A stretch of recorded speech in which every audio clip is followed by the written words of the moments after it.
Ostap Mykytovych Veresai was a renowned minstrel and kobzar from the Poltava Governorate of the Russian Empire. He, like no other, helped in the popularity of kobzar art not only in his country, but also outside its borders. Biography. Childhood. Ostap Veresai was born in the village of Kalyuzhatsy, Preluki County, Poltava Governorate, to a serf family of a blind violinist. Mykytovych Veresai, the father, was blind from birth, but was musically very talented and learned to play the violin, which he used in order to earn a living for his family.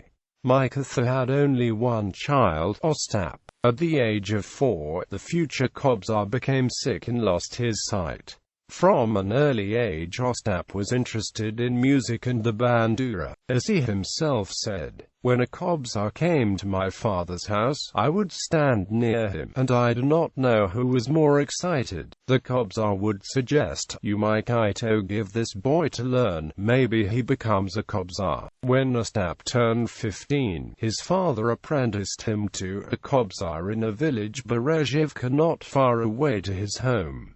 Ostap spent only a week with him. After spending 4 years at home, Ostap again attempted to undertake studies under a kobzar. A neighbor took him to the market in Roman, where many kobzars would gather, and where Ostap found the kobzar Yefim Andriishevsky and was formally apprenticed to him for 3 years. After the death of Andriishevsky, Ostap was apprenticed to Seaman Koshovy from the village of Holinka. Ostap spent 9 months with him. He was very strict and exploited the young novice. In total, Ostap studied for a total of 1 incomplete year rather than the traditional 3 years. Popularity. The first folklorist to turn his attention to Ostap was the Russian painter Lev Shemchalsnikov. In 1852–56 he spent a considerable time in Ukraine. The painter visited the Galagan estate in Sokyeransy near Preluki. Ostap at that time was an inhabitant of Sokyeransy.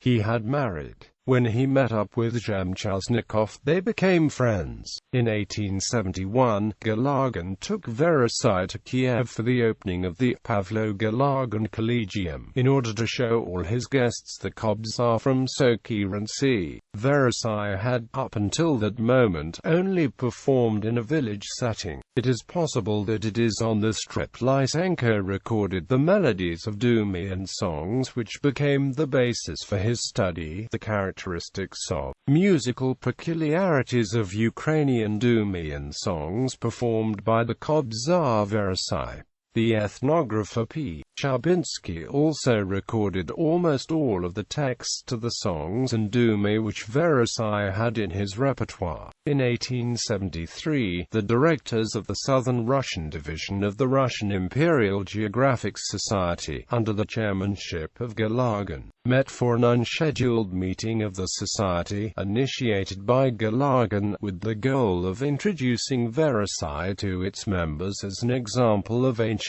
Ukrainian poetic works.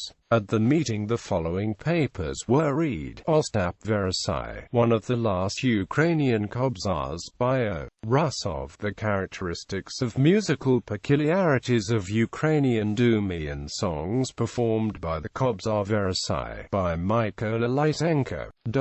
Those present had the chance to listen to Veresai, who performed the dumi The Escape of the Three Brothers from Oziv from Turkish captivity, about Fedya the One Without Gin, the humorous song Shkihol, and the dance melody Kozachok. In addition to the 28 members of the society, there were 60 invited guests. Much attention was turned to Veresai and it was thought that he was the last of his kind. After this meeting, Veresai performed at a number of other academic conferences.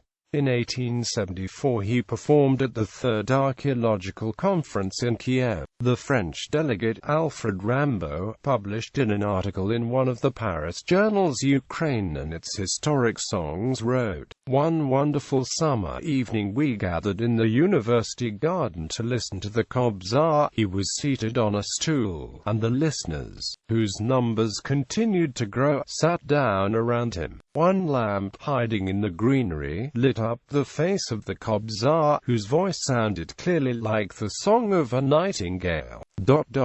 When Ostap performed one of his humorous songs, it is worthwhile looking at the way he would dance to the accompaniment of the music, while playing difficult notes on the bandura. The same can be said about the dancing motive, to which he would beat time with his foot. At this time one could take him as a young Cossack, watching how he would make new bends as if doing Cossack dances. His life is different from those Homeric tales. The villager Ostap Veresai is a direct descendant of the ancient Slavonic singers. He is the legal inheritor of the Boyne and other nightingales of the past. Veresai became known in the London magazine Athenaeum. In August 1874, the magazine published an article by the English folklorist and writer Ralston, the kobzar Veresai, and his music. In the article, which was written as a review of Rusov's article, Ralston gives Veresai the same role as the rhapsodies of ancient Greece. In February 1875, Veresai was invited by the ethnographic sector of the Russian Geographical Society to St. Petersburg. Apart from performing at a meeting of the ethnographic sector, he also performed at a meeting of the Painters' Guild, at a breakfast which was organized in memory of Taras Shevchenko, and even at the Winter Palace, before Princes Sergei and Pavel Alexandrov. All the performances of the kobzar were accompanied by full halls and were greeted by the audience with extreme warmth. The Petersburg Press wrote positive reviews. The newspaper Novosti wrote, "The singer, a 70-year-old man, is able to capture the listener's sympathy, and his singing, which is marked by deep artistry and much feeling, leaves a deep impression with the listeners." According to the experts, Veresai as a singer was born with a talent, and through his Duma would bring to life ancient Ukraine, with numerous reminiscences of the past. Those who revered Veresai's talent made sure that the Petersburg performances were materially advantageous to him, so that when he returned from Petersburg he was able to build a new larger house for his large family of 15.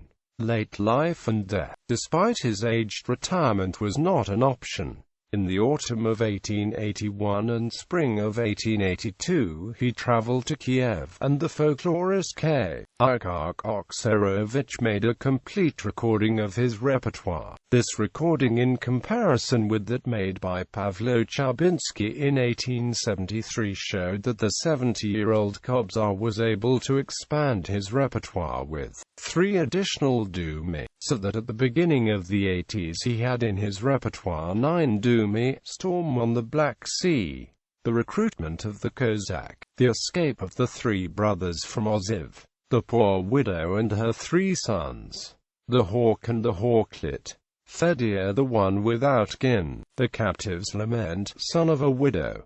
Ivan Konovchenko. Veresai died in April 1890 at the age of 87 in Sochi.